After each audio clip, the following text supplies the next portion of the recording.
नमस्ते विद्यार्थियों, डॉक्टर कीर्ति की हिंदी की दुनिया में आपका स्वागत है। आज मैं आपके लिए बेटी बचाओ बेटी पढ़ाओ यह निबंध लेकर आई हूँ। देखते हैं इस निबंध को हम कैसे लिखते हैं।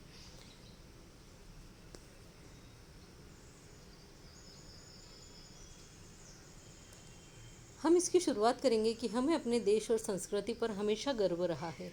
अतिथि देवो भव तथा वसुदेव कुटुंबकम भारतीय संस्कृति के मूल वाक्य रहे हैं। हम सदैव शांति प्रिय रहे हैं। यहूदियों या पारसी भारत ने सभी को गले लगाया।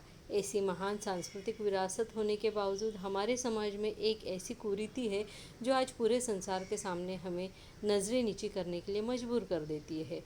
वह कुरीति है पुरुषों की तुलना में स्त्री को दोयम दर्जा देना। हमारा समाज इतना ज़्यादा पुरुष प्रधान हो गया है कि आज देश की जनसंख्या का बड़ा हिस्सा बेटी ही नहीं चाहता। इसी का नतीजा है कि हमारे देश में पुरुषों के मुकाबले स्त्रियों की संख्या लगातार घटती जा रही है।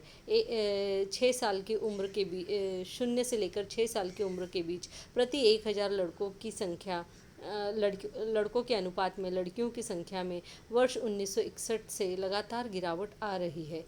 वर्ष 1991 में लड़कियों की संख्या जहां 945 थी, वहां 2001 में यह घटकर 927 और 2011 में 918 हो गई। यह हम सबके लिए एक चेतावनी है। इसी वजह से केंद्र सरकार ने बेटी बचाओ बेटी पढ़ाओ योजना का आरंभ 22 जनवरी 2017 को हरियाणा के पानीपत से किया। बेटी बचाओ बेटी पढ़ाओ योजना को एक राष्ट्रीय अभियान के रूप में कार्यान्वित किया जा रहा है। सभी राज्यों और केंद्र शासित प्रदेशों में से उन 100 जिलों का चयन किया गया है जहां बाल लिंग अनुपात सबसे कम है। यह योजना महिला एवं बाल विकास मंत्रालय, स्वास्थ्य और परिवार कल्याण मंत्रालय और मानव संसाधन विकास मंत्रालय की संयुक्त पहल है। इसके मुख्य उद्देश्य है कन्या भ्रूण हत्या की रोकथाम करना, बालिकाओं के अस्तित्व को बचाना, उनकी सुरक्षा सुनिश्चित करना तथा बालिकाओं की शिक्षा और भागीदारी सुनिश्चित करना।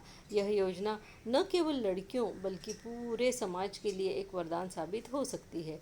इतना ही नहीं, बेटी बचाओ बेटी पढ़ाओ योजना ऐसे वक्त आई है जब देश में महिलाओं की सुरक्षा से जुड़ी समस्याएं बढ़ रही है। इसलिए हमारे लिए इस योजना का महत्व और भी बढ़ जाता है। वर्तमान समय में अजन्मे बच्चे के लिंग का पता लगाने की सुविधा आसानी से उपलब्ध है। इस वजह से कन्या भ्रूण हत्या के मामलों में तेजी से वृद्धि हुई है। लोग सोचते हैं कि लड़का बड़ा होकर पैसा कमाएगा, इसके विपरीत लड़की बड़ी होकर दहेज लेकर घर से जाएगी। इस तरह के आर्थिक कारणों से लड़की के साथ सामाजिक पक्षपात होता रहा है एवं लड़कियों को बोझ मानने के कारण लिंग अनुपात में असंतुलन हुआ है। महिलाओं के जन्म से पहले ही उनके अधिकारों का हनन शुरू हो जाता है तथा जन्म के बाद भी उनके साथ भेदभाव नहीं थमता। स्वास्थ्य, पोषण और शिक्षा की ज़रूरतों को लेकर भी उनके साथ कई तरह से पक्षपात होता है। महिला सशक्तिकरण से समाज को पिछड़ेपन से मुक्ति मिलती है। एक शिक्षित महिला अपने साथ अपने पूरे परिवार को आगे ले जाती है। इसलिए आज के समय में यह ज़रूरी है कि लड़कियों को लेकर शहरी तथा ग्रामीण भागों के लोगों के बीच फैली हुई रूढ़िवादी मान्यताओं एवं प्रथाओं को खत्म किया जाए। इसके लिए मीडिया और संचार के नए तरीकों का पूरी तरह से इस्तेमाल करने की आवश्यकता है। बेटी बचाओ बेटी पढ़ाओ अभियान इसी लक्ष्य को हासिल करने, इसके बारे में जागरूकता फैलाने और लोगों की मानसिकता में बदलाव लाने के लिए महत्वपूर्ण कदम है। बेटी बचाओ बेटी पढ़ाओ सिर्फ एक योजना नहीं बल्कि देश के हर नागरिक की सामूहिक जिम्मेदारी है। यदि एक समाज के रूप में हम इस व्यवस्था के प्रति संवेदनशील नहीं होंगे, जागरूक नहीं होंगे, तो हम अपनी ही नहीं आने वाली पीढ़ी के लिए भी भयंकर संकट को निमंत्रण देंगे। इसलिए यह आवश्यक है कि एक नागरिक के रूप में हम सचेत रहे। भारत के सभी नागरिकों को कन्या शिशु बचाने के साथ साथ इनका समाज में स्तर सुधारने के लिए भी सभी नियमों और कानूनों का अनुसरण करना चाहिए।